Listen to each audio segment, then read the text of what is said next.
A sarcastic teacher tossed her a violin in front of everyone, fully expecting her to mess up. But what she did next froze the whole room and left him speechless. Starting fresh at a new school at 14 made your stomach feel like it had shrunk. Maya Lewis knew that feeling all too well as she stepped off the school bus in Clearwater, Arizona, gripping her backpack strap like it was a lifeline. Desert Ridge Middle School wasn't anything fancy, but it had that dry, sun-scorched vibe only places out west seemed to have. Dust gathered in the corners of cracked brick walls, and the smell of hot asphalt floated through the air. The front office hummed with quiet voices, interrupted now and then by the beep of a scanner. Nobody lifted their heads when she walked, and just another new face. She waited, hands clasped, while the secretary printed out her schedule. No small talk, no welcome, just a schedule sliding across the counter and a flat, "You'll find your locker down Cedar Hall." Her mom had told her, "Keep your head down, sweetie. You're here to learn, not to make friends." And Maya intended to do just that. No drama, no noise, just focus on her grades, her music, and surviving the school year unnoticed. But somehow, her quietness made her stand out even more. By lunchtime, whispers were already swirling. Violin girl, quiet kid, new girl with the deep brown eyes. She caught every nickname as she passed but brushed them off. All that mattered was orchestra. Room 210, last period. Maya wasn't just decent with a violin. She was remarkable. Not that anyone there knew it yet. She kept her talent hidden, tucked away with memories of her grandfather. The bow she carried wasn't just an accessory. It was the last gift he gave her before he passed away, after raising her while her mom juggled 2 jobs. Whenever she held it, her hands stopped shaking. Inside room 210, the noise was a mix of gossip and screechy tuning. The teacher, Mr. Patterson, scribbled something on the whiteboard, his ill-fitting navy jacket wrinkling at the shoulders. He spoke with a fake kind of authority as he turned to face the class. "We've got a new face," he said with all the warmth of a weather report. "This is Maya Lewis. She's joining us for the semester." Maya gave a small nod, found a seat in the back, and set her case gently by her feet. Some students threw her curious glances, but most went back to their conversations. Mr. Patterson didn't ask about her skills, didn't ask what instrument she played. He just moved on, already sounding irritated. Over the next 2 weeks, Maya slid into her routine. She kept her playing muted during group rehearsals, only playing just enough to blend in. She didn't want attention yet, but people noticed. Her music sheets were neat, carefully marked with soft pencil notes. Her posture was flawless, her bow hand steady as stone. Some classmates started whispering. A boy named Ethan leaned over one day and muttered, "You play better than Patterson's favorites without even trying." Maya just smiled softly, adjusting her rosin. But something about her calm, quiet skill seemed to irritate Mr. Patterson. Maybe it was how she never needed his help. Maybe it was the way she didn't fawn over him like some of the others did. Whatever it was definitely brewing. You could sense it, like he was just biding his time for the right moment. But that moment was racing toward them faster than anyone thought. By the 3rd week, Maya had mapped out every hallway at Desert Ridge Middle. She knew which lockers jammed, which teachers didn't mind snacks, and which kids were the loudest just to hide their own fears. She drifted through the halls, headphones resting around her neck, sketchpad under one arm, and her old violin case, black and scuffed, with the faded letters ML carved near the handle, always in hand. Mr. Samuel Patterson was a little different from the rest of the staff. He didn't need to yell. His voice wasn't even that loud, but somehow, when he spoke, it felt heavy enough to command a room. There was an edge to it, sharp enough that students straightened up, not out of respect, but out of the simple instinct to avoid trouble. Patterson had been running the orchestra program for more than a decade. There were whispers he used to perform with a touring group, maybe even made a name for himself once. But no one talked about it like it was impressive. More like they pitied him. A man who had climbed high once, and then just stopped. In his classroom, favorites were obvious. The same few kids always got first pick for solos, prime seats, all the praise.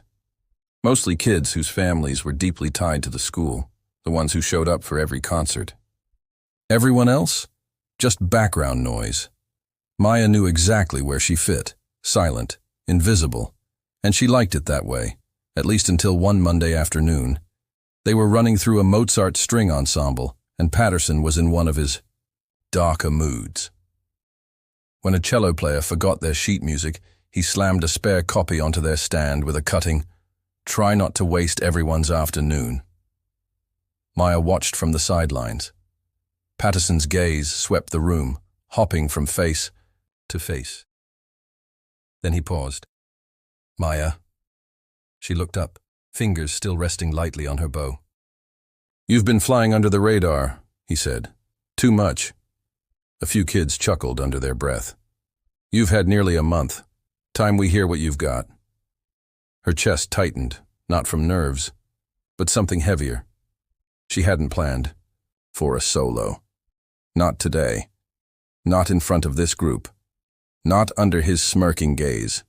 Still, she stood, lifted her violin, and braced herself. "Wonderful," he said with a sarcastic sweep of his hand. "Show us some of that magic." The word dripped with mockery. He wasn't asking. He was daring her to fail. Maya didn't flinch. She tucked the violin beneath her chin, closed her eyes for a breath, and exhaled. Before she could play, Patterson added, "Relax.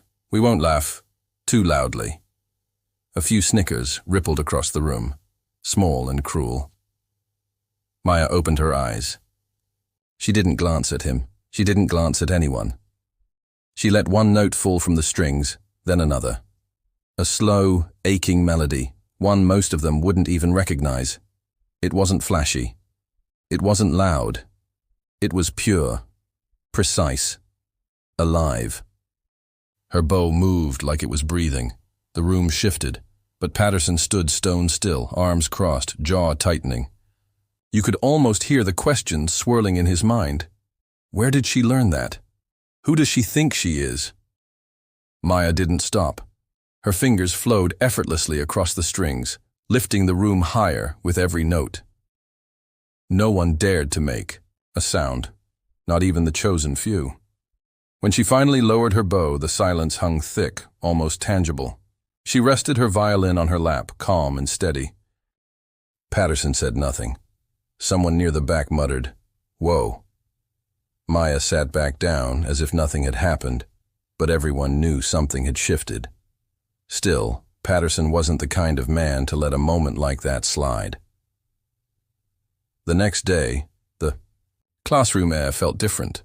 Not chaotic, just heavy, like they were all caught reading a forbidden page and now waited for the fallout. Maya entered like always, headphones resting around her neck, violin case swinging at her side. She slid into her seat in the back, keeping her gaze low, but she could feel it. Eyes darting toward her, whispers sliding behind music folders. Even the kids who'd never noticed her before were now paying close attention. Mr. Patterson was already scribbling something on the board, ignoring her presence completely. Maya was fine with that. She wasn't looking for applause. She didn't need anyone's approval. She just wanted to stay out of whatever storm was brewing. But silence wasn't something Patterson tolerated for long. Halfway through class, he clapped his hands once, sharp and sudden. "Okay, let's mix things up a bit," he said. The room froze. "Today, we're doing a little solo rotation. A few bars each, no sheet music, cold play." Groans rippled through the room. Someone muttered, "Man, you serious?" Patterson didn't even blink. "We'll start from the back," he said. His gaze locked straight onto Maya. "Lewis, why don't you kick us off?" It wasn't a suggestion. She paused just a second, not from fear, but because she understood exactly what this was. Not an exercise. A power play. Another attempt to corner her. Slowly, she opened her case. Every move careful, instinctive, honed by years of cramped living room practice, the whir of a cheap fan always buzzing nearby. She rose to her feet.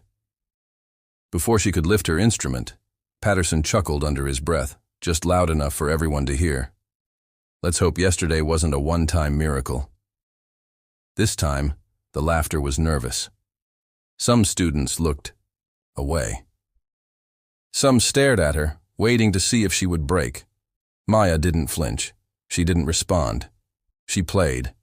Only this time, it wasn't just a performance. It was a statement. The first notes sliced through the room, sharp, fearless.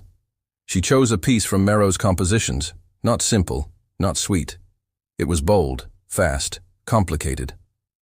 The room held its breath. Patterson stepped back. She played for 20, maybe 30 seconds. And when she stopped, it felt like the entire building had been holding its lungs tight. Silence crushed the space again. Patterson smiled. Tight, forced. Impressive, he said. For someone who doesn't exactly fit the conservatory mold. That was it, the snap. Nobody laughed this time. Even his usual favorites looked stunned, as if they'd seen something they couldn't unsee. One boy up front gawked between Maya and Patterson, eyes wide. Maya froze. Her stare locked onto him, steady, sharp, unbroken. No tears, no rage. Just silence.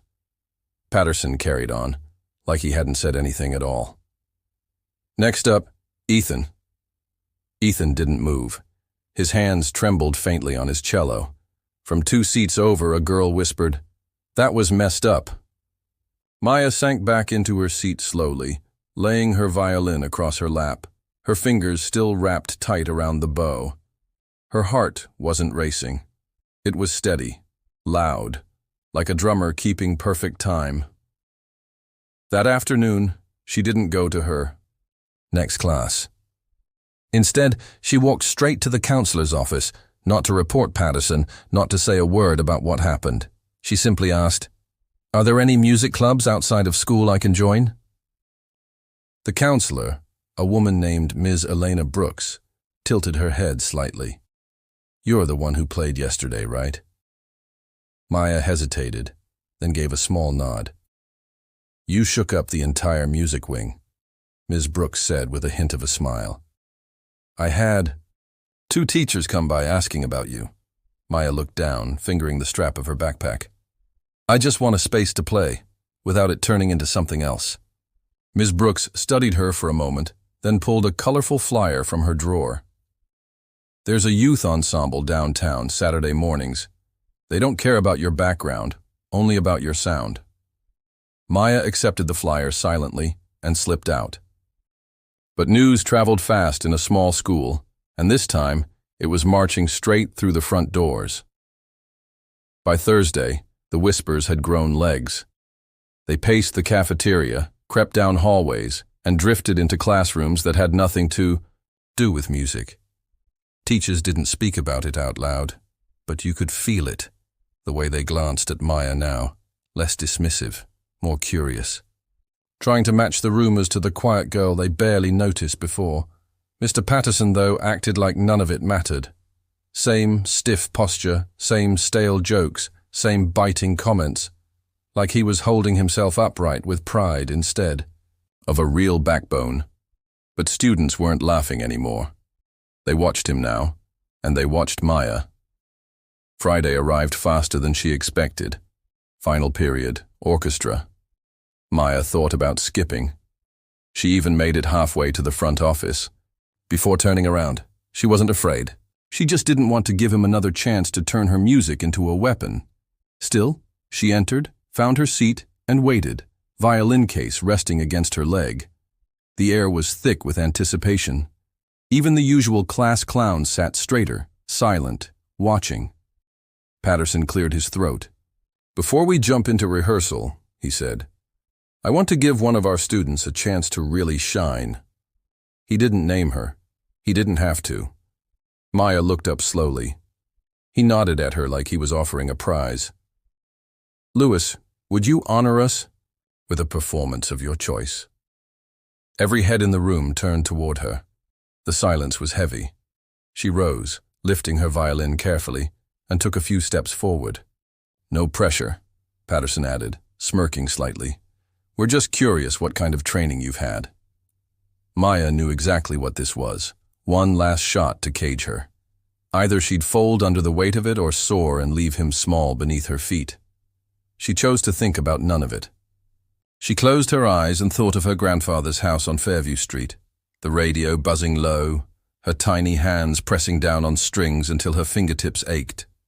She thought about the weekends spent mastering scales while the world, outside, slept.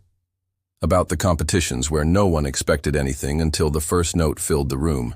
She lifted her bow and didn't choose something safe or easy. She chose Shostakovich's Violin Concerto No. 1, a piece that didn't forgive mistakes. You either commanded it or you stayed away. Her bow moved like it had its own will, her fingers flying, the tempo pulling her deeper. She didn't look at Patterson. She didn't glance at her classmates. She just played. And slowly, something shifted. Not loudly, not dramatically. The room simply stilled, like time itself paused to listen. Even the air felt different, heavier, charged. When she finished, she didn't lift her head right away. She simply lowered her violin, exhaled, and stood quietly. Silence hung in the room, not because they didn't know what to say, but because they were trying to grasp what they had just witnessed. Mr. Patterson opened his mouth, but no words came. Maya turned, walked back to her seat. No applause, no comments, just silence that said more than any words could. After class, a boy from the cello section hurried to catch up with her. "Yo, I've never heard anything like that," he said, voice hushed, like speaking too loud would ruin it. Maya gave a slight nod. "Thanks." Brianna caught up too, grinning. Patterson looked like he swallowed a lemon. They both laughed, soft and real. "You gonna play the spring concert?" Brianna asked. "I don't know yet," Maya replied. "You should." He can't hide behind sarcasm forever. But Mr. Patterson wasn't planning to hide. He was planning his defense. It was that strange in-between feeling when something enormous has happened but the world hasn't caught up yet. By second period on Monday, Maya was summoned to the front office. She didn't ask why, she just went. Inside, Principal Marla Jensen waited, hands folded neatly on her desk. She was a woman in her 50s, kind smile, tired eyes. Another man was standing near the window, Assistant Superintendent Thomas Reed, sharp suit, thin smile. He didn't look at Maya, just leafed through a folder in his hands. "Maya," Principal Jensen began, "we've received several calls over the weekend, some praising you, some expressing concern." Maya stayed silent. "Mr. Patterson submitted a report," she continued, "saying you disrupted class on Friday. He described your behavior as intentionally performative and disrespectful to the rehearsal structure." There it was. Maya blinked. Nothing more. Mr. Reed finally lifted his gaze. "He claims you undermined his authority." Principal Jensen shifted in her chair. "However," she added, 3 students submitted written accounts describing your performance as inspiring, and 2 other staff members who weren't even present told us they heard about it within hours." Maya exhaled slowly. "I didn't mean to disrespect anyone," she said quietly. "I believe you," Jensen replied. "But I have to ask, did he make any inappropriate comments?" Maya didn't answer right away. She could have. She could have repeated Patterson's words, laid them bare, let the system deal with him. But something inside her paused, not out of fear, but out of knowing how messy it would get. Adult words against a teenager's, meetings, gossip, punishment.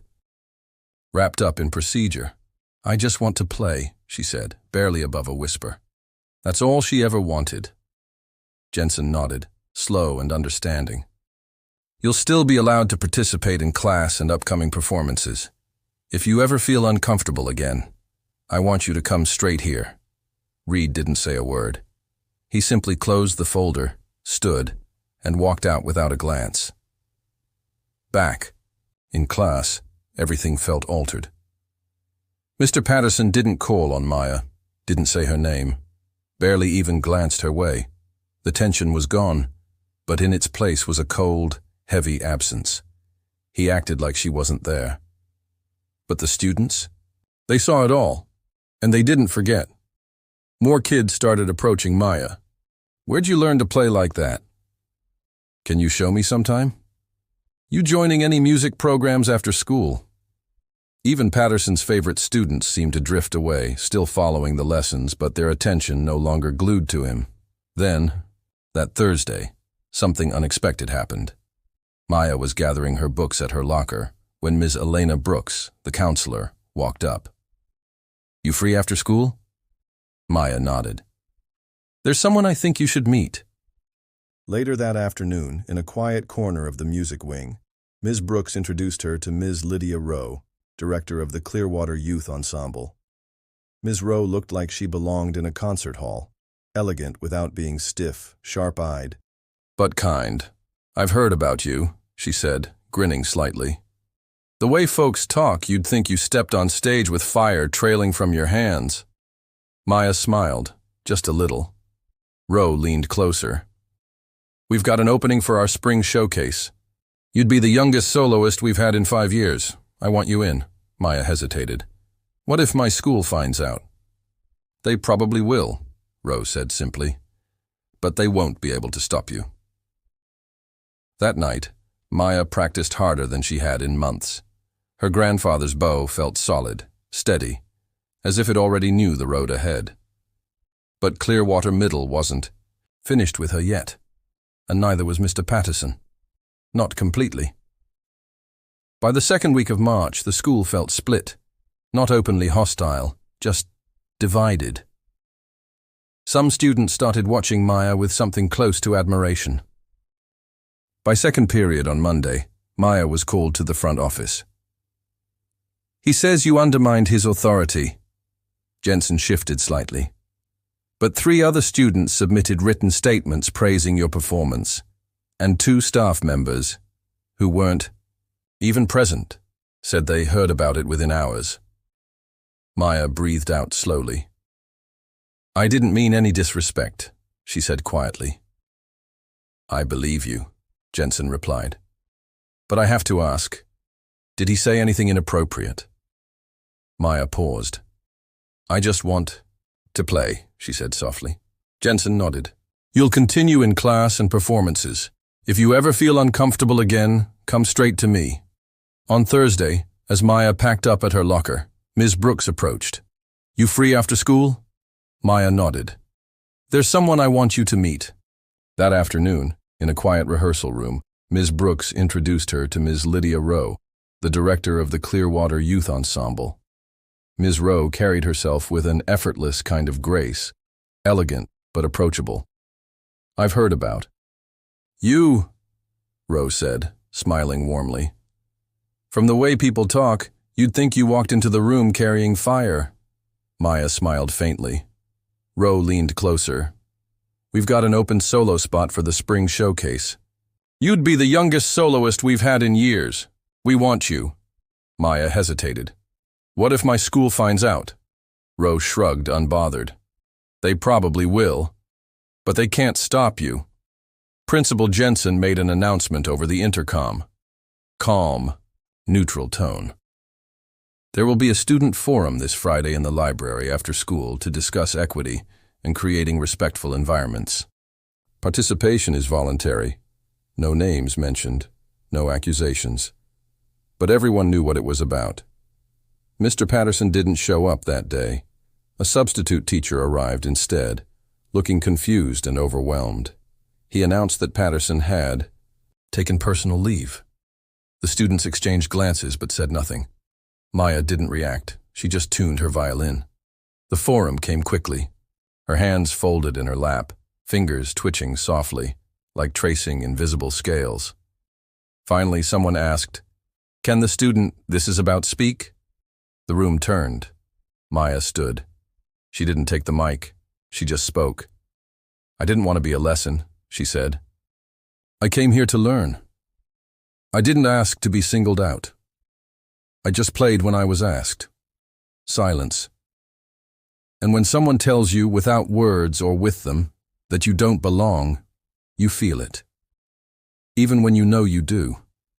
A parent raised a hand. "Are you saying the teacher was racist?" Maya paused. "I'm saying he made a choice, and he made it in front of all of you. You get to decide what you saw." Ms. Brooks looked at Maya like she was seeing something much bigger than just a student. After the forum, students approached her quietly, respectfully. Some shared their own stories, other moments, other classes, things they had never dared to say out loud before. The next morning, Maya found a note tucked into her locker. Typed. No name. Just one line. "You reminded us what it sounds like when truth is played without fear."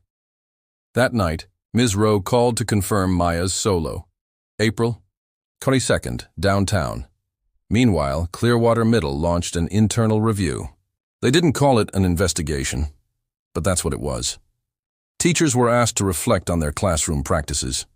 Mr. Patterson returned a week later, quieter, colder, visibly uncomfortable. He avoided Maya completely. She didn't mind. She wasn't playing for him. She played for the kid in the third row who started practicing again. For the teacher who finally opened her eyes. For the girl who used to hide her sheet music. But her real stage was still waiting, and it would echo louder than any classroom ever could. The Clearwater Civic Center wasn't a grand place, but under its soft stage lights, it felt like standing inside a dream. Families filtered in, carrying flowers, wearing casual weekend clothes, faces lit with excitement. The youth ensemble's spring showcase always drew a good crowd, but this year, something was different. People had heard. They had seen her name online. Maya Lewis, soloist, age 14. Backstage, Maya bounced lightly on her heels. Her violin case lay open beside her. Inside, the bow gleamed under the soft lights, steady and sure. Ms. Rowe stepped in quietly. "You ready?" Maya looked up. "I think so." "You don't have to prove anything. Not to them, not to me, only to yourself." Maya nodded once. When her name was announced, there was no loud cheer, only that deep, breathless hush when people know they're about to witness something. She walked out calm, poised, her posture perfect, her fingers relaxed. The mic caught, the soft scrape as she set the bow on the strings. And then she played. No showy gestures, no tricks, just music, pure, honest, fearless. Every note she played told a story no one had dared to write yet. And somehow, without uttering a single word, Maya brought an entire auditorium into absolute silence. Not just admiration, reflection, recognition. When she finished, there wasn't an immediate burst of applause. There was a half-second, a breathless, reverent pause. Then, the clapping started, soft at first, then rising, louder, stronger, building like a wave. Some stood. Some wiped away quiet tears. In the third row, Ms. Brooks rose to her feet. So did Brianna. Backstage, Maya sank onto a folding chair, hands trembling, not from nerves, but from the sheer weight of everything she had just released. It was done. The next morning, a local arts blogger published an article, calling her a prodigy with a soul beyond her years. Soon after, the story was picked up by a small regional newspaper, then a community newsletter. Nothing massive, but enough to echo, enough to be seen. Back at Clearwater Middle, Mr. Patterson kept to his corner. Rumor had it he had been quietly asked to step down from certain leadership roles. No formal reprimand, no public apology, just quiet consequences. He still taught his classes, but the sharp edge was dulled, the swagger gone. Some students noticed, others moved on. Maya noticed, and chose to say nothing. 2 weeks later, she was invited to perform at a youth panel discussion on representation in the arts. At the end of her performance, a young girl, probably 12, approached her shyly, clutching her mother's hand. "You look like me," the girl said, eyes wide. "I thought only famous people could play like that." Maya knelt down slightly so they were eye to eye. "You don't need fame," she said gently. "You just need patience and a little fire inside you." That night, Maya sat outside on the apartment balcony with her mother. The city lights flickered below them. Her violin rested quietly at her side. "You didn't let it change you," her mother said, voice soft. Maya stared out at the dark horizon. "It changed how I see the world," she whispered. "But I'm still me." Her mother smiled, eyes misty. "Your grandpa would have been so proud." They both laughed, a quiet, shared joy. And for the first time, Maya allowed herself to feel proud too. Not because she was better than anyone else, but because she had stayed true. She had let her music speak louder than the doubt, louder than the teacher who tried to silence her, louder than every sideways glance she'd ever endured. She didn't fight with words, she fought with her gift. And that was enough. If someone ever tries to fit you into a box, remember, you're not made of cardboard. You are made of everything they never even tried to understand. Let your voice be the echo they hear long after they stop listening. Subscribe if stories like this matter to you, because some truths deserve to be told loud, clear, and without apology.